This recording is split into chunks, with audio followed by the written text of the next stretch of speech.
Sebab Allah kita besar, Allah yang perbuatannya ajaib, yang selalu mendatangkan berkat bagi setiap kita, yang menuntun kita di tempat ini untuk menguduskan hari Sabat pemberian Tuhan. Marilah kebaktian pada hari ini kita dasari dengan pengakuan di dalam hati kita masing-masing bahwa Tuhan yang menciptakan langit dan bumi adalah sumber pertolongan kita. Kasih karunia dan damai sejahtera dari Allah Bapa kita dan Tuhan Yesus Kristus dalam persekutuan ada pada kita sekalian. Amin.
Akan diberikan hukum kasih untuk menjadi dasar dalam hidup kita.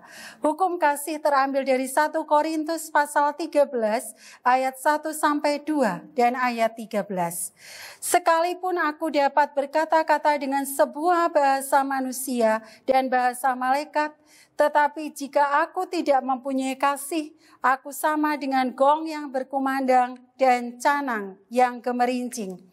Sekalipun aku mempunyai karunia untuk bernubuat dan aku mengetahui segala rahasia dan memiliki seluruh pengetahuan, dan sekalipun aku memiliki iman yang sempurna untuk memindahkan gunung, tetapi jika aku tidak mempunyai kasih, aku sama sekali tidak berguna. Demikianlah tinggal ketiga hal ini, yaitu iman, pengharapan, dan kasih. Dan yang paling besar di antaranya ialah kasih. Selamat menjalankan hukum kasih. Tuhan Yesus memberkati.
Hukum kasih yang sudah disampaikan menjadi anugerah dalam hidup kita, sehingga berita anugerah dan petunjuk hidup baru akan dibacakan untuk Bapak Ibu Saudara sekalian. Berita anugerah terambil dari Wahyu pasal 2 ayat 10. Jangan takut terhadap apa yang harus engkau derita, Sesungguhnya iblis akan melemparkan beberapa orang dari antaramu ke dalam penjara, supaya kamu dicobai dan kamu akan beroleh kesusahan selama 10 hari. Hendaklah engkau setia sampai mati, dan aku akan mengaruniakan kepadamu mahkota kehidupan. Kita akan mendengarkan petunjuk hidup baru dari Efesus pasal 2 ayat 8-9. Sebab karena kasih karunia, kamu diselamatkan oleh imanmu. Itu bukan hasil usahamu, tetapi pemberian Allah. Itu bukan hasil pekerjaanmu. Jangan ada orang yang memegahkan diri.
Jemaat kekasih Tuhan, marilah kita bersatu hati menghadap hadirat Allah dalam doa syukur dan syafaat.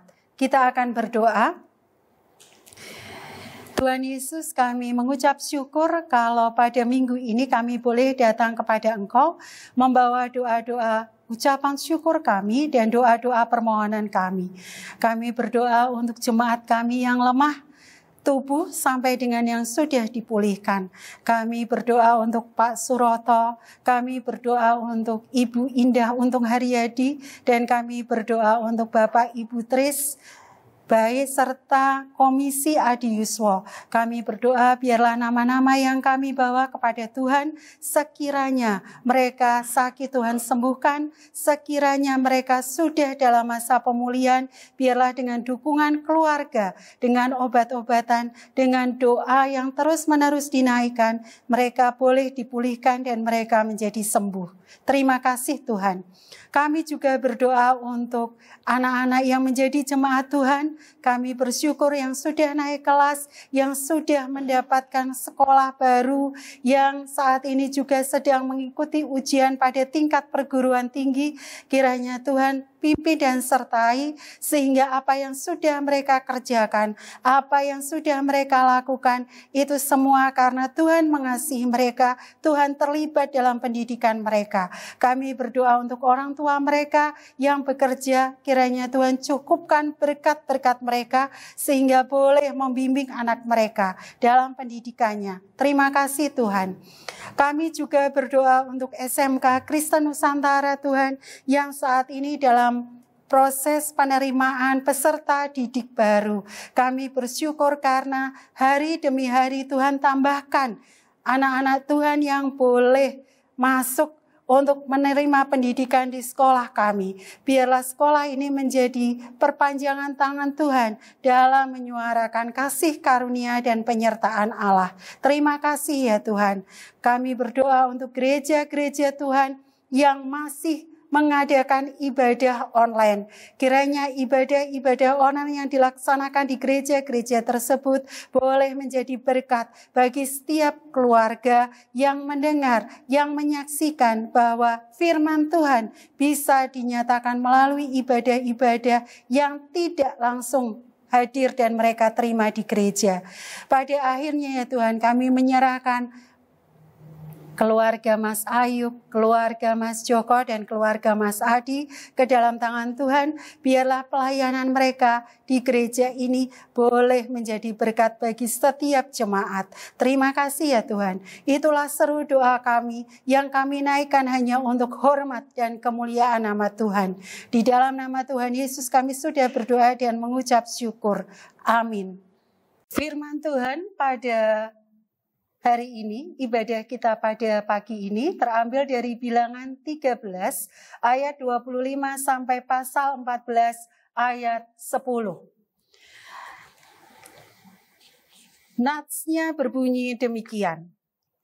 Sesudah lewat 40 hari, pulanglah mereka dari pengintaian negeri itu dan langsung datang kepada Musa, Harun dan segenap umat Israel di Kades, di padang gurun Paran. Mereka membawa pulang kabar kepada keduanya dan kepada segenap umat itu dan memperlihatkan kepada sekaliannya hasil negeri itu. Mereka menceritakan kepadanya, kami sudah masuk ke negeri kemana kau suruh kami, dan memang negeri itu berlimpah-limpah susu dan madunya, dan inilah hasilnya.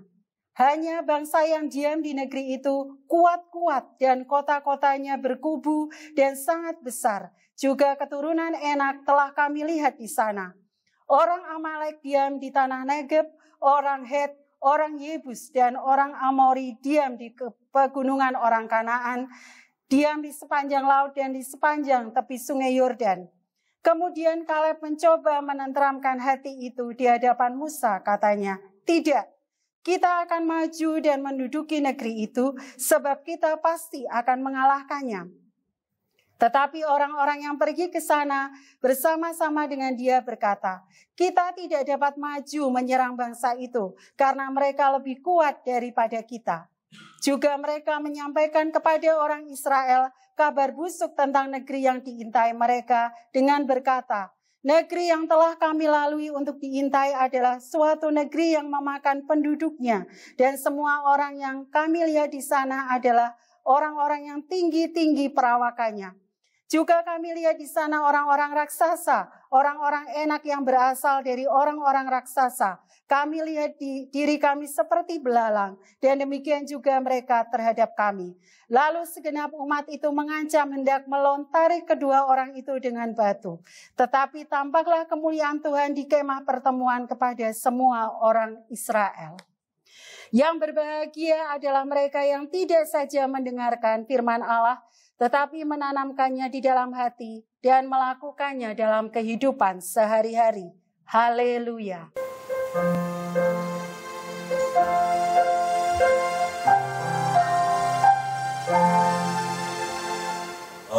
Haleluya, haleluya, haleluya, amin. Haleluya.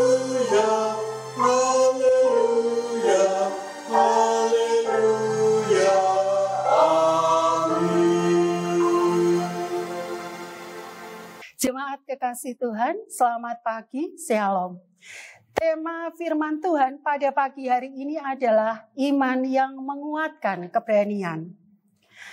Bapak, Ibu, Saudara, nama Kaleb tidak jauh berbeda dengan nama tokoh Alkitab yang lain, semisal seperti Yosua, Yakub, Ishak, dan lain-lain.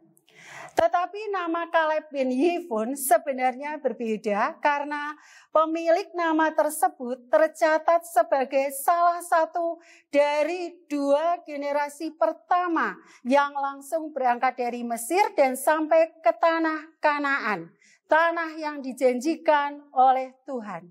Itu artinya proses penyertaan Allah kepada bangsa Israel terkhusus kepada Kaleb bin Yefun dirasakan betul.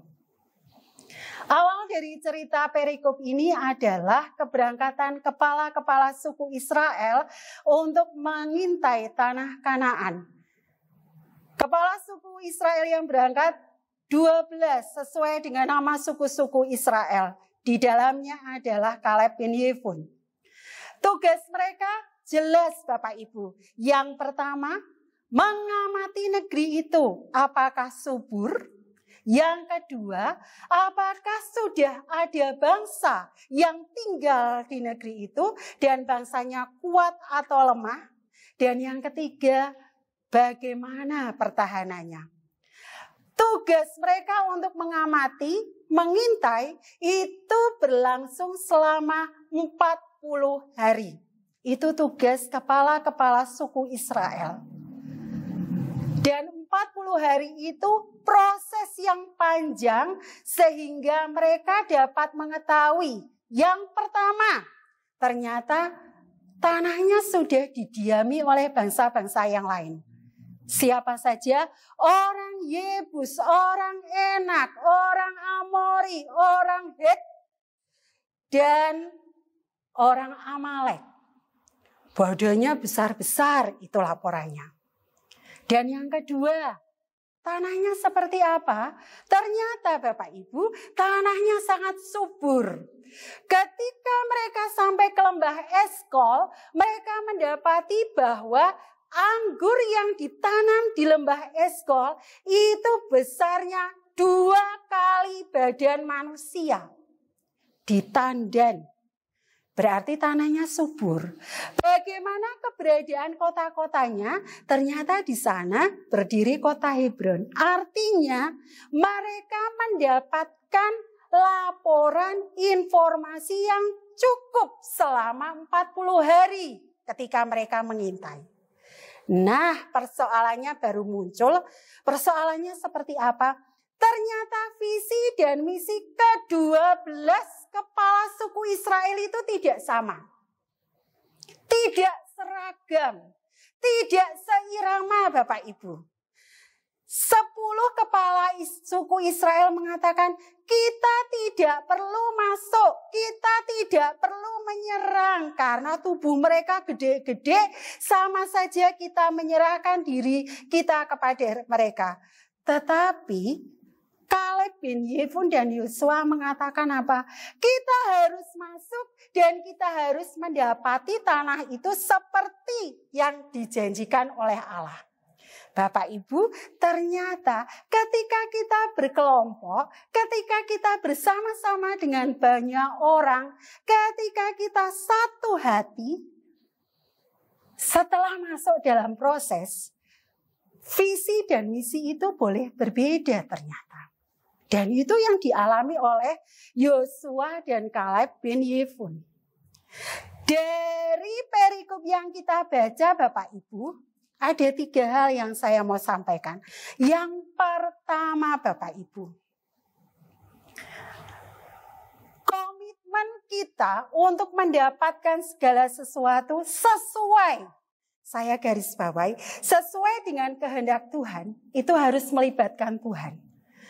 Kenapa itu seperti itu Bapak Ibu? Yosua dan Kaleb bin Yefun bisa berani melakukan itu karena apa?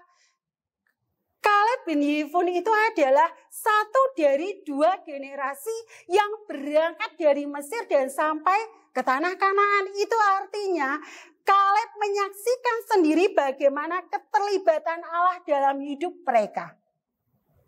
Itu yang pertama Bapak Ibu. Yang kedua Bapak Ibu. Sebagai umat percaya, Allah tidak pernah memberikan janjinya secara instan Bapak Ibu. Selalu ada proses di dalamnya. Bapak Ibu lihat sendiri, 40 tahun mereka berjalan dari Mesir sampai ke tanah Kanaan. Itu 40 tahun nih Bapak Ibu, bukan main-main. Selama 40 tahun Allah berkarya dalam hidup mereka. Ketika mereka tidak setia, Allah langsung menghentikan mereka. Ada proses di dalamnya. Dan ketika mereka sampai pun, ada proses 40 hari di dalamnya. Untuk dapat melihat subur tidaknya negeri itu, gede tidaknya bangsanya, kuat tidaknya penduduknya. Itu artinya apa Bapak Ibu? Kita belajar bahwa Allah yang kita imani itu bukan Allah yang selalu memberikan janjinya secara instan. Harus ada proses di dalamnya. Ada suka, ada duka, ada senang, ada kemuraman. Itu berjalan berputar sampai kita berani menyatakan bahwa Allah ada dan terlibat dalam hidup kita. Tidak pernah Allah mengajarkan segala sesuatunya itu secara instan. Harus ada prosesnya. Keterlibatan Allah sudah, proses sudah, dan satu hal Bapak Ibu, dalam hidup ini tidak ada yang smooth, tidak ada yang mulus, semuanya ada tantangannya. Bangsa Israel pun menghadapi tantangan yang besar. Orang-orang raksasa di dalamnya, ada orang enak, ada orang Yebus. Begitu juga dengan hidup kita.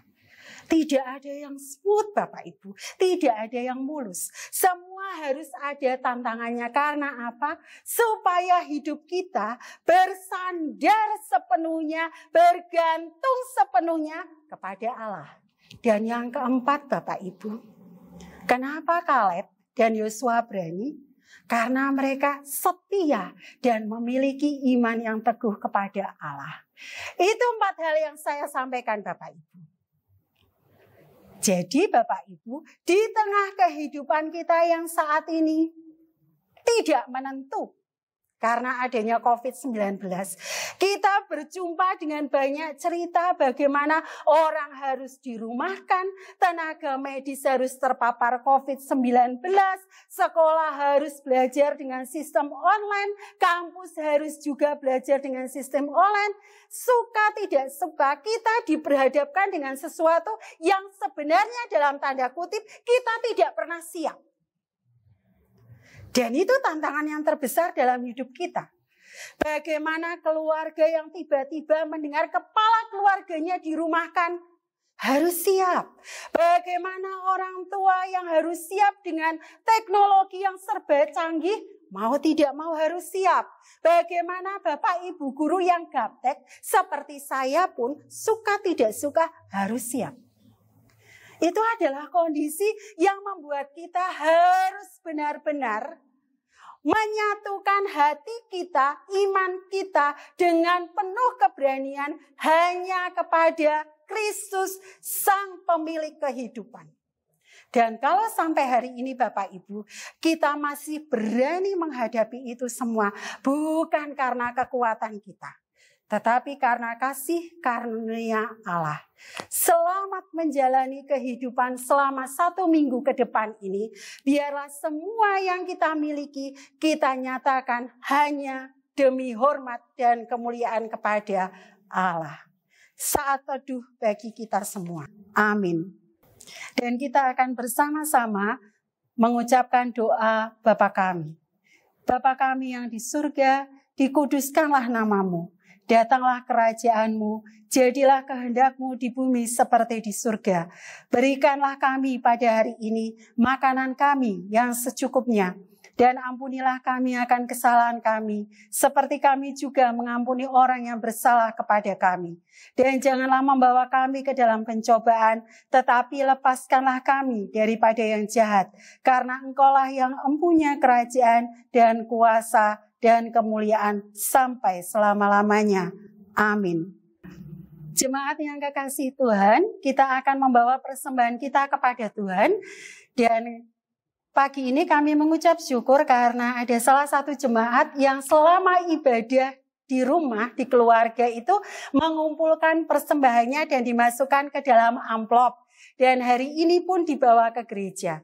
Kami berharap, gereja berharap pun jemaat-jemaat di rumah yang melakukan ibadah di rumah pun bisa melakukan hal seperti itu sebagai ucapan syukur kepada Allah. Dasar persembahan kita terambil dari 2 Korintus pasal 9 ayat 7 sampai 8. Hendaklah masing-masing memberikan menurut kerelaan hatinya. Jangan dengan sedih hati atau karena paksaan, sebab Allah mengasihi orang yang memberi dengan sukacita. Dan Allah sanggup melimpahkan kasih karunia kepada kamu, supaya kamu senantiasa berkecukupan di dalam segala sesuatu dan malah berkelebihan di dalam berbagai kebajikan. Biarlah Bapak Ibu ketika membawa persembahan berdoa bersama dengan keluarga dan Kristus memberkati. Amin.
Marilah bersama-sama kita perbaharui iman kita dengan mengikrarkan pengakuan iman rasuli. Aku percaya kepada Allah Bapa yang Maha Kuasa, Khalik langit dan bumi, dan kepada Yesus Kristus, anaknya yang tunggal Tuhan kita, yang dikandung daripada Roh Kudus, lahir dari anak darah Maria, yang menderita di bawah pemerintahan Pontius Pilatus, disalibkan, mati dan dikuburkan, turun ke dalam kerajaan maut.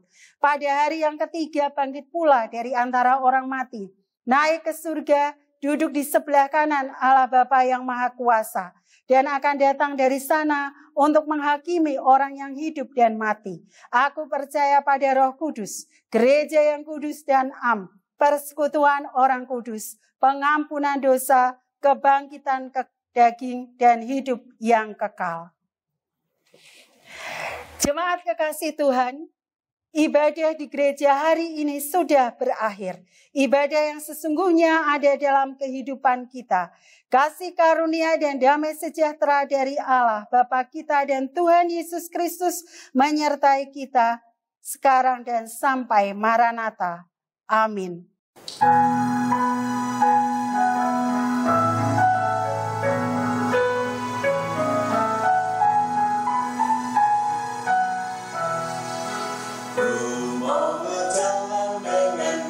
Selamatku di lembah berbunga dan berawal.